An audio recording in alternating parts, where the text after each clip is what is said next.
108 विवाह हुए। एक दिन एक कथा आती है, नारद जी के मन में कुछ ऐसे जब कौतूहल होता है तो कुछ ना कुछ घटना घटा देते हैं। नारद जी गए इंद्र के यहाँ, और इंद्र के यहाँ एक बगीचा है, बगीचा में पारिजात के वृक्ष लगे हैं, वो पारिजात में पुष्प लगे हैं, उसी को कल्प वृक्ष कहते हैं, देवताओं के यहाँ होते हैं। नारद जी ने एक पारिजात का पुष्प लिया और बस आ गए द्वारिकापुरी।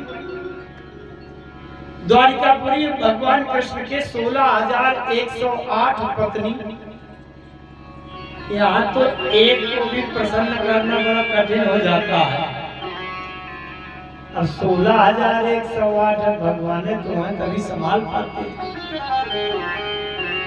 नारद जी ने पारिजात का पुष्प लिया और भगवान के द्वारिकाधीश द्वारिकापुरी पहुंचे। भगवान रुक्मिणी जी के साथ में थे, तो नारद जी ने पारिजात का पुष्प दिखाया रुक्मिणी जी के बालों में, भगवान को दे दिया, भगवान ने रुक्मिणी जी के बालों में लगा दिया। वो पुष्प इतना महत्वपूर्ण होता है कि धरती में मिलता ही नहीं हो, देवताओं के बगीचा में, इंद्र के बगीचा में मिलता है। और जैसे भगवान ने रुक्मिणी जी के बालों में, केसों में उसको आभूषित कर दिया, वैसे तुरंत नारद जी उस महल से निकले और दूसरे महल में पहुंच गए सत्यभामा के पास। और सत्यभामा से कहा, अरे देवी, मुझे लगता है कृष्ण जो है ना, भगवान कृष्ण सौतेला व्यवहार करते हैं, तुमको नहीं चाहते लगता है। सत्यभामा ने कहा, क्यों? अरे बोले, मैं इंद्र के यहाँ से, इंद्र के बगीचे से पुष्प लाया था, मैं लाया तुम्हारे लिए था, सही सही बताऊं कि मैं सत्यभामा को दूंगा, लेकिन जैसे भगवान कृष्ण ने देखा, जबरदस्ती मुझसे छीन लिया। ना कहे नहीं नहीं रुक्मिणी के लगाओ, सत्यभामा को इस फूल की क्या जरूरत है, इस फूल के लायक है ये नहीं सत्यभामा। दो चार बातें और बढ़ा के बता दी, उनको तो मजा लेना है। सत्यभामा ने कहा, ऐसा है, आप मेरे लिए पुष्प लाए और उन्होंने छीन करके रुक्मिणी के लगा दिया बालों में, मैं भी देखती हूँ। नारद जी ने कहा, मेरा काम तो हो गया, अब देखो सुनो, तुम निपटे। भगवान द्वारकाधीश जब सत्यभामा के कक्ष में आए, महलों में, तो सत्यभामा बिल्कुल लाल पड़ी थी। बोले, अरे बड़े कपटी छली हो आप, सौतेला व्यवहार करते हो। भगवान ने कहा, क्या हुआ? अरे बोले, मुझे सब पता है, बेचारे नारद जी इतनी चिंता करके मुझे चाहते थे, और वहां से इंद्रलोक से, इंद्र के बगीचे से पारिजात का पुष्प लेकर के आए, अब मेरे लिए लाए। और नारद जी कह भी रहे थे कि मैं सत्यभामा के लिए लाया हूँ, सत्यभामा के लिए लाया, और जबरदस्ती आपने छीन करके और रुक्मिणी को लगा दिया, और ये भी कह दिया कि सत्यभामा ये फूल लगाने लायक नहीं है।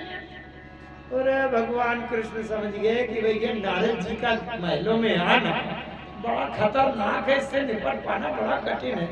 भगवान कृष्ण ने समझाया कि ऐसा कुछ नहीं है देवी, नारद जी ने स्वयं ला करके दिया है। बोले, ना कुछ नहीं, उससे झूठ मत बोलो। अब भोजन पानी तभी होगा जब पारिजात का दूसरा पुष्प इसी तरह का आएगा, और जब मेरे केसों में लगेगा तभी भोजन पानी होगा, नहीं सब कुछ बंद। और भगवान के सामने समस्या आ गई। भगवान कृष्ण सत्यभामा को लेकर के इंद्र लोक गए। स्वर्गलोक में इंद्र ने देखा कि भगवान कृष्ण आए हैं, बड़ा हृदय से सम्मान किया, प्रणाम किया, और भगवान कृष्ण को इंद्र ने अपने अर्धासन में, सिंहासन में बैठाया, भगवान के चरणों की पूजा की। बोले, भगवान मैं तो बड़ा भाग्यशाली हो गया, आपका आगमन हुआ। भगवान थोड़ी देर बैठे, बोले, इंद्र देव, मैं यहाँ आया हूँ तो एक कारण से आया हूँ, एक काम से आया हूँ। अरे इंद्र ने कहा, बताइए भगवान, मैं किस काम आ जाऊँ आपके? भगवान ने कहा, ये मेरी पत्नी है, सत्यभामा को भी ले गए थे, ये मेरी पत्नी है, और इनकी आज इच्छा हो गई है कि पारिजात का पुष्प अपने बालों में लगाना चाहती। तो मैं आपके बगीचे से पारिजात का पुष्प लेने आया। इंद्र ने कहा, रे भगवान, पारिजात भी धन्य हो जाएगा, आप तो ले लीजिए पारिजात का पुष्प। जैसे ले लेने के लिए कहने वाले थे कि सची ने इंद्र की पत्नी तुरंत आंखों के दृष्टि से इशारा करती है, कहां तुम दे रहे? आप समझो कितनी संघर्ष की बात है। अगर कोई हमसे 5,000 रुपया मांगने आवे और हम देना चाहते हैं और हमारी पंडिताइन कहें कि नहीं देना, बड़ा कितना कठिन हो जाएगा बताओ। हम तो देना चाहते हैं, लेकिन हमारी देवी जी अगर मना करे फिर देते तब तो और आफत। इंद्र तो देना चाहते हैं पारिजात का पुष्प। देखो भैया, ऐसा कुछ है नहीं हमारे घर में। मैं कथा बताने के लिए कह देता हूँ, लेकिन हमारे घर में ऐसा कुछ होता नहीं है। तो इंद्र ने जैसे देने का मन किया तो इंद्र की पत्नी ने सची ने मना कर दिया, नहीं, धरती के लोगों को ये पारिजात, अब रोजे धरती के लोग भी लगाएंगे तो मेरे लगाने का महत्व क्या रहेगा? मैं स्वर्ग लोक की महारानी इंद्र की पट्टमहिषी सची इंद्राणी हूँ, मैं लगाऊं तो उचित लगता है। मृत्यु लोक के लोग आने लगे यहाँ, अमृत लोक में भी महिलाएं वही फूल लगाए घूमे, अब मैं स्वर्ग लोक में लगाए हूँ तो मेरा महत्व क्या रहेगा? भगवान कृष्ण ने कहा, नहीं इंद्र, आप समझ लो, जल्दी दो, मैं केवल इसी घर के लिए काम के लिए आए और पारिजात का पुष्प लेकर के ही जाऊंगा। इंद्र ने कहा, हाँ बिल्कुल देना चाहिए, चलो। अब घुट घुट करने लगे। अच्छा चलो दे देता हूँ। फिर से सची ने कहा, कैसे दे देते हो? नहीं देना। अब बड़ी जोरदार समस्या फंस गई। अब इंद्र ने कहा, भगवान अब मैं नहीं दे पाऊंगा, क्योंकि मेरी स्थिति जो है मेरे कंट्रोल से बाहर है, मेरे अधिकार से बाहर है, मैं पारिजात का पुष्प दे नहीं पाऊंगा। भगवान कृष्ण ने कहा, मैं पारिजात का पुष्प लेकर के ही जाऊंगा, तुम देना चाहो या न देना चाहो, मन से दो, बिना मन से दो, इच्छा से दो या जबरदस्ती से दो, मैं तो लेकर के ही जाऊंगा। मेरे घर में ग्रह कलह पैदा कर दिया नारद ने, और एक पत्नी होती तो चलो उसको किसी तरह बहलाते, अब एक से दूसरा, दूसरे से तीसरा का मामला है, वो तो ही नहीं ठीक। भगवान कृष्ण बिल्कुल जब युद्ध की स्थिति पर उतारू हो गए, तब भगवान कृष्ण ने वहां से पारिजात का पुष्प लिया और सत्यभामा के केशों में पारिजात का पुष्प सुसज्जित करके आभूषित करके लाए। अब इधर क्या हुआ कि इधर जब आए तो एक मुर नाम का दैत्य था। भगवान कृष्ण के लीला में बहुत कथाएं हैं। मुर नाम का दैत्य था, वो पृथ्वी पर बड़ा आतंक किए था। भगवान कृष्ण ने आकर के पृथ्वी ने एक गाय का रूप बना करके भगवान कृष्ण से प्रार्थना की, हे गोविंद, हे गोपाल,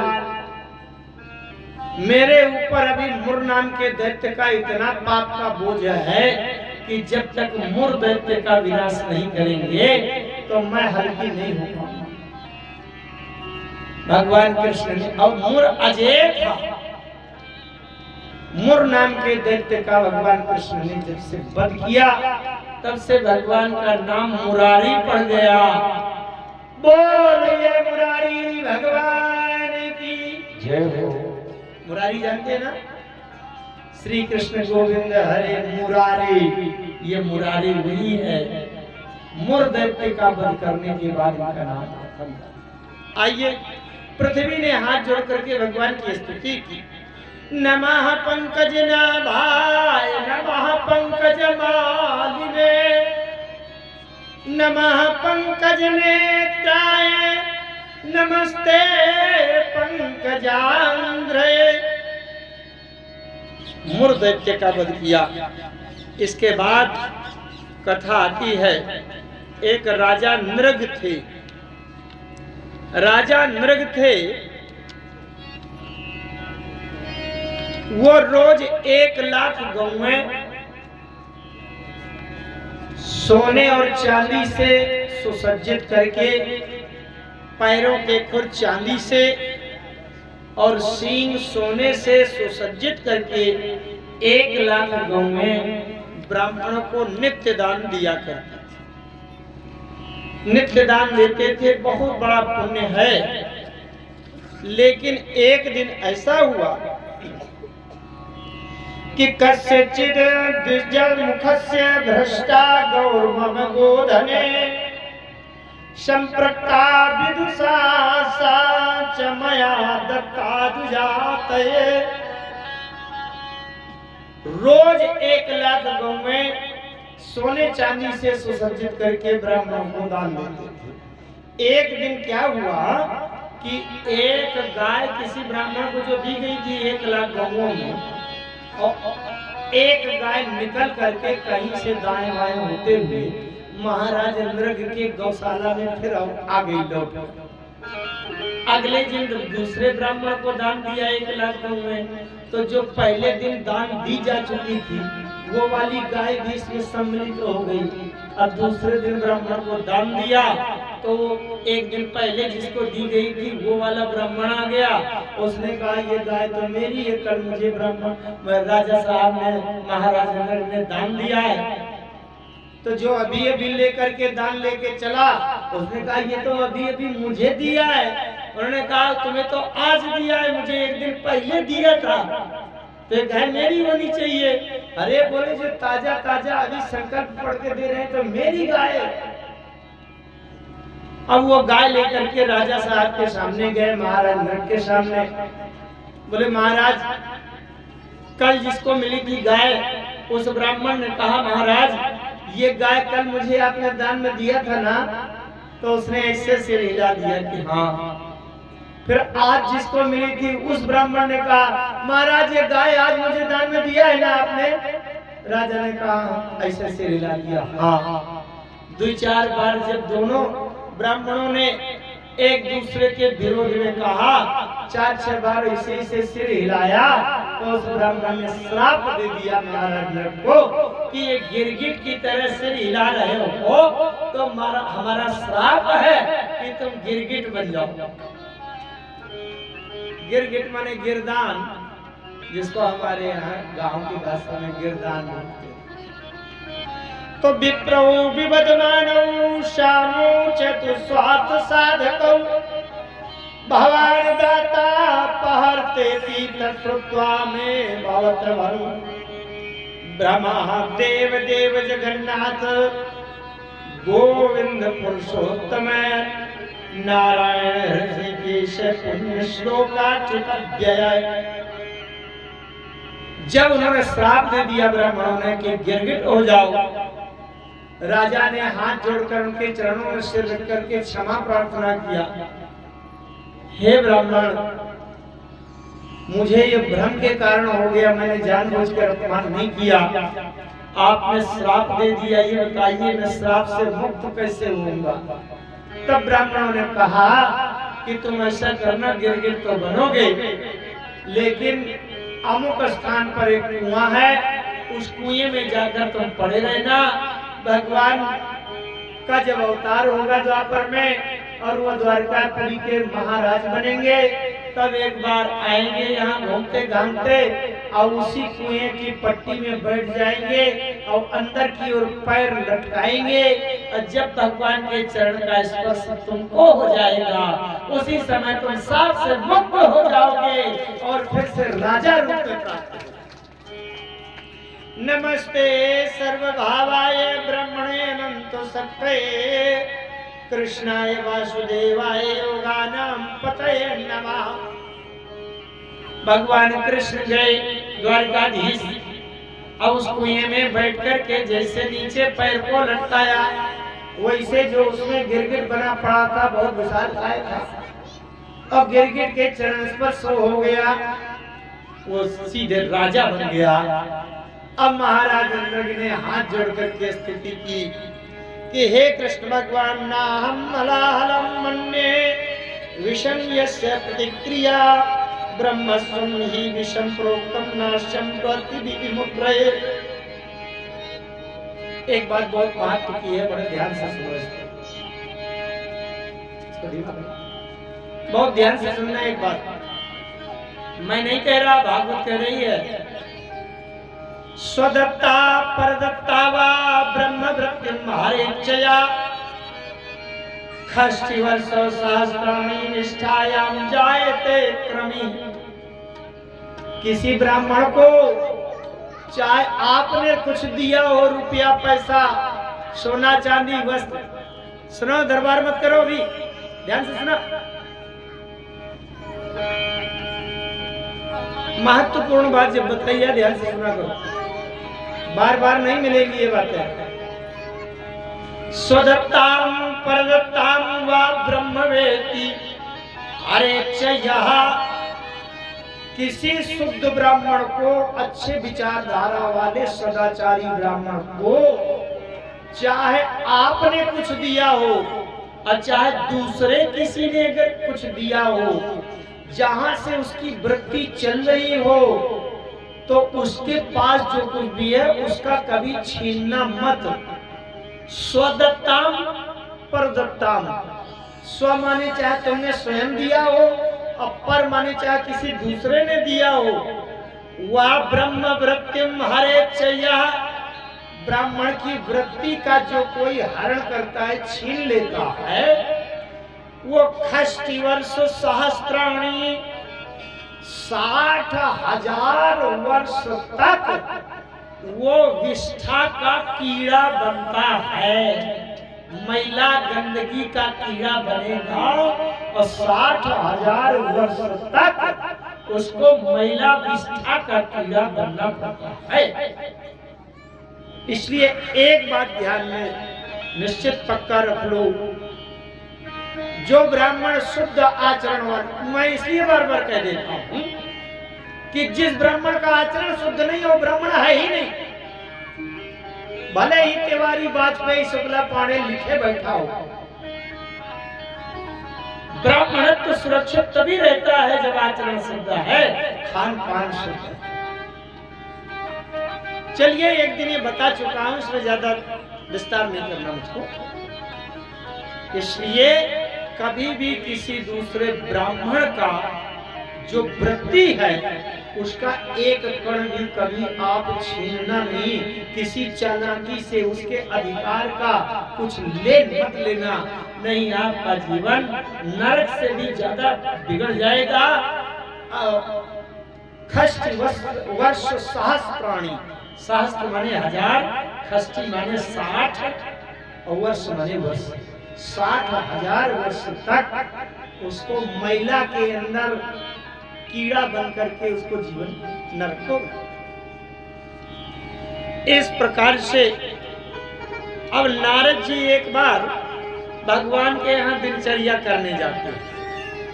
कैसे भाई, जिसके घर में एक के बजाय अगर 2 पत्नी हो जाए तो 2 को संभालना मुश्किल पड़ता है। नारद जी ने सोचा कि आज जाऊं देखूं, भगवान कृष्ण के तो 16,108 हैं और ये कैसे रहते। नारद जी नरकम नेतम श्रुत्वा तदोद्वाहे चयोषिताम कृष्णे नैकेन बालीनाम तददिदृक्षुस्म नारदाः। नारद जी द्वारिकापुरी पहुंचे और सबसे पहले भगवान के महलों में गए जहाँ रुक्मिणी जी रहते थे। कुछ लोग कह देते हैं कि कृष्ण भगवान ने ऐसा किया है, गोपिकाओं के साथ नाचा है तो हम भी नाचे।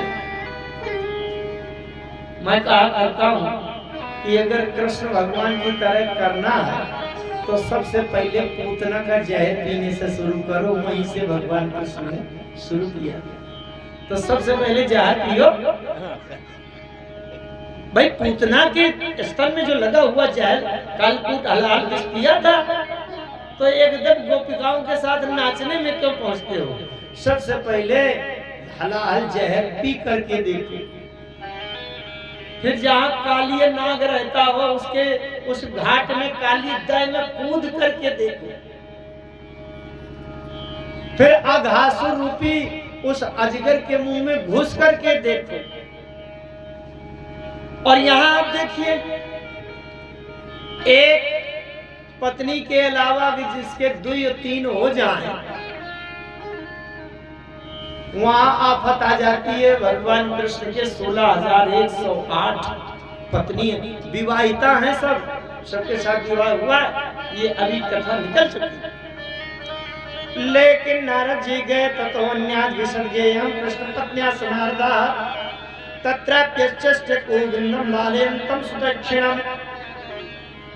जब वहां रुक्मिणी मैया के घर में गए, महल में गए, तो भगवान कृष्ण पालने में बैठे, उनसे बड़ा अच्छी वार्ता कर रहे थे, प्यार की बातें कर रहे थे। भगवान ने देखा तो बस 2 मिनट नारद जी ने देखा और मिले। भगवान ने कहा, ये नारद जी बोले बस बस बस बस 2 मिनट के लिए आया था और मेरा जरूरी काम है, मैं जा रहा हूं। नारद जी का मतलब ये कि जब ये कृष्ण भगवान रुक्मिणी मैया के साथ में है, तो जा करके दूसरी पत्नी को जा करके मैं उनका फोड़ तोड़ करके उनको बैठा दूं और ये कह दूं कि तुमसे प्यार नहीं करते, रुक्मिणी से प्यार करते। तो जल्दी जल्दी निकल करके सत्यभामा के महल में गए। सत्यभामा के महल में गए तो भगवान कृष्ण वहां भी थे और सत्यभामा के साथ चौसर खेल रहे थे। वहां से तुरंत देख करके बस 2 मिनट में वहां से भागे, सत्या के यहाँ गए। सत्या के यहाँ गए तो वहां भोजन कर रहे थे। फिर चौथी के पास गए, वृंदा के पास गए तो वहां भोजन कर रहे थे।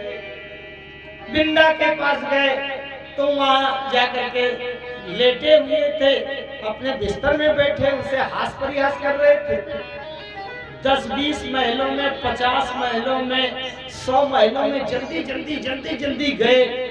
और 100 महलों में गए तो देखा कि एक एक कृष्ण, हर पत्नी के महल में एक एक कृष्ण बैठे और उनके साथ समय, प्रेम और उनके साथ व्यवहार कर रहे हैं। नारद जी वापस चले गए कि जो भगवान कृष्ण 16,108 पत्नियों के साथ अलग अलग एक एक कृष्ण हैं, तो अब उनके जीवन में कहीं कोई भेद या इस तरह की कोई विवाद नहीं पैदा कर पा सकता। इसका मतलब भगवान कृष्ण की तरह गोपिकाओं के, अनेक गोपिकाओं का साथ तब करो जब आप भी एक समय में 10 जगह हो सको। चूंकि भगवान कृष्ण परमात्मा है, इसलिए एक ही समय में एक साथ 16,108 रूप बना करके और सभी अपनी रानियों के साथ बड़ा अच्छा सुंदर व्यवहार कर रहे हैं। ये भगवान कृष्ण की परम सत्ता है, भगवत्ता है, ईश्वरीय सत्ता। एक कथा और आती है। जरासंध नाम का एक दैत्य था। एक बार एक अनुष्ठान में किसी ऋषि ने पुत्र पैदा होने वाला एक अनुष्ठान किया, एक फल दिया जिसका अनुष्ठान किया था उसके लिए, लेकिन उसने फल को आधे से चीर दिया। उसने कहा ये तो अनिष्ट हो गया, ये तो फल आधे से चीर दिया गया। अनुष्ठान से जिस पुत्र की प्राप्ति होगी वो तो आधा आधा होगा। तो उसने जब खाया तो उसके जो पुत्र हुआ वो आधे से ऐसे लंबा लंबा 2 भागों में हुआ। 2 भागों में हुआ। जब एक शरीर के 2 टुकड़े हैं, वो जीवित कैसे होगा, जीवित नहीं हो पाएगा। तो उसने फेंक दिया कि वे बेकार है। अच्छा, फेंक दिया तो आधा टुकड़ा वहां, आधा टुकड़ा वहां पड़ा था। एक बार जरा नाम की राक्षसी जा रही थी। उस राक्षसी ने देखा, बोले अरे ये बालक तो बड़ा कोमल है और छोटे छोटे बालकों को खा जाती थी, खाती थी। तो उसने कहा बढ़िया है, मुलायम मुलायम अभी का जन्म लिया हुआ बच्चा है और इसको मैं खाऊंगी। और जैसे 4 कदम आगे चली तो उसका आधा फटा हुआ बाल दूसरा पड़ा था अरे बोले ये तो इसी का भाग ये भी है। अब उसको पता नहीं था। अब उसने दाएं बाएं के हिसाब से बिल्कुल ठीक आमने सामने दोनों को जैसे हाथ में लिया, वैसे वो खींच करके आकर्षित होकर के एक दूसरे से चिपक गया और उस बच्चे में जीवन आ गया, प्राण संचार हो गए। वो ठहाका लगाकर हंसने लगा और उसने कहा ये तो पूरा पुत्र हो गया, पुत्र हो गया। रोकर के उसने कहा कि आपके हाथ में मैं पूरा हुआ हूं तो आपके पुत्र समान हूं। तो उस पुत्र का नाम पड़ा जरासंध। जरासंध बड़ा बलवान था और उसके लिए ये वरदान था कि जब तक कोई उसके शरीर को दो भागों में चीरकर इधर उधर दूसरी दिशाओं में उल्टी दिशा में नहीं फेंकेगा तब तक वो मरेगा। भगवान कृष्ण एक बार अर्जुन को और भीमसेन को लेकर के जरासंध के पास गए, ब्राह्मणों का रूप बनाकर। जरासंध ने कहा तुम कौन हो, क्यों आए हो? भगवान कृष्ण ने कहा कि ये हमारे दो ब्राह्मण हैं, अभी मौन है, ये आधी रात में इनका मौन व्रत खुलता है तो ये बताएंगे आपसे। जरासंध ने कहा कोई बात नहीं, मैं आधी रात में मिलने आऊंगा। जरासंध गया।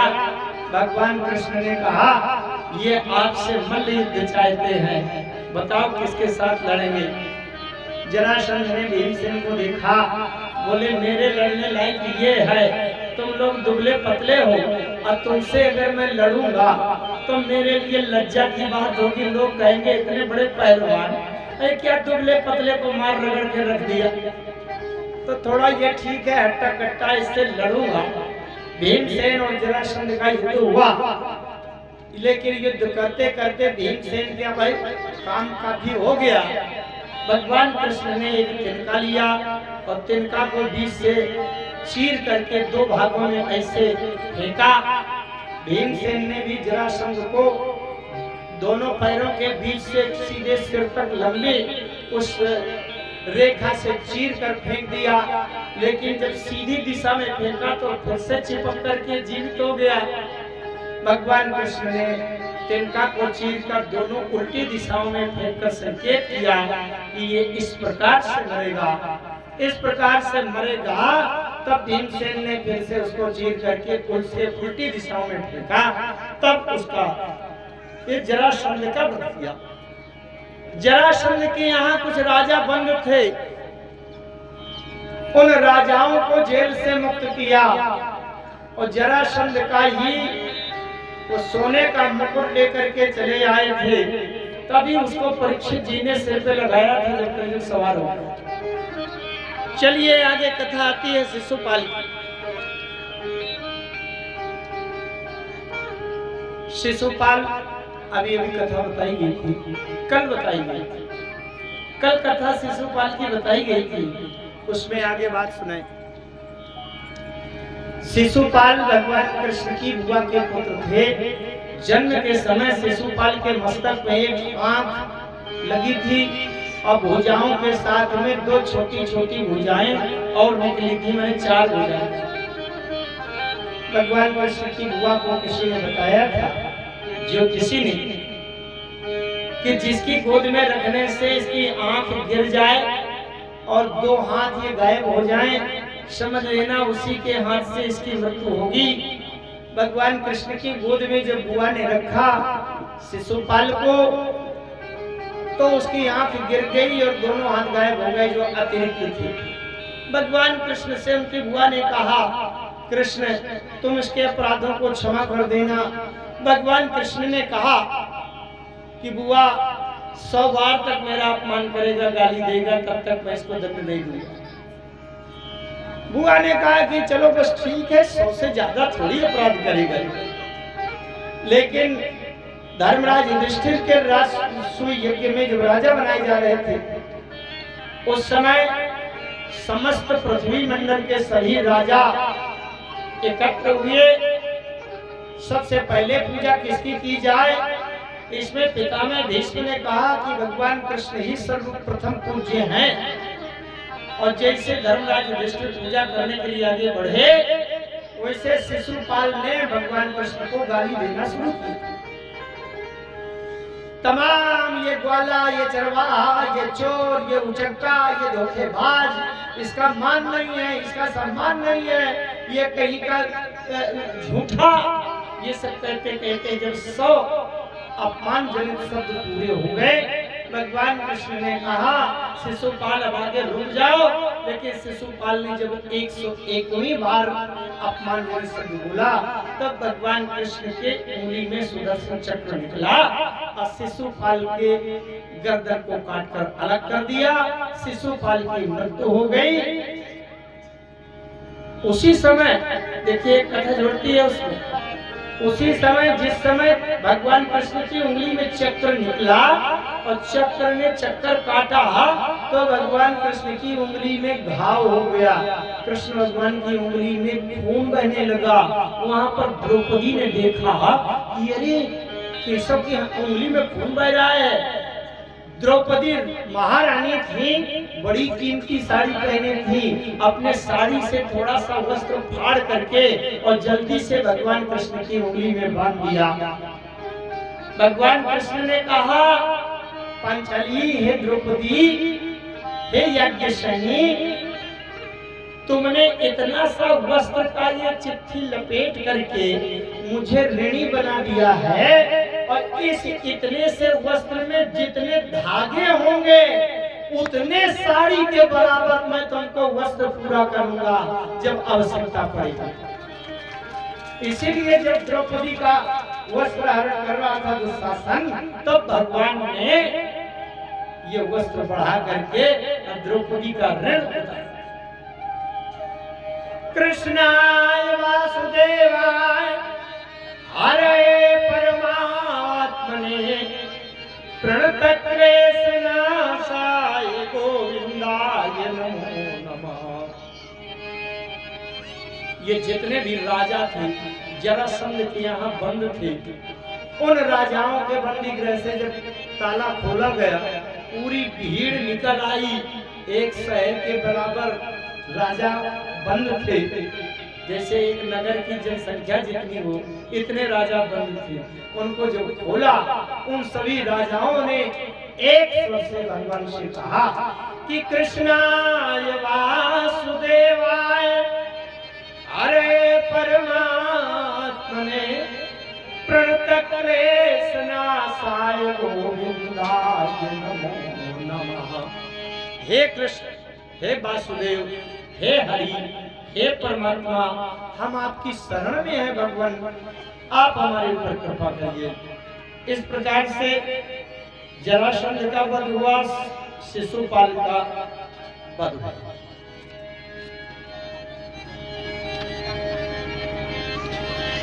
गोविंद गोविंद हरे गोपाल हरि गोपाल हरे गोपाल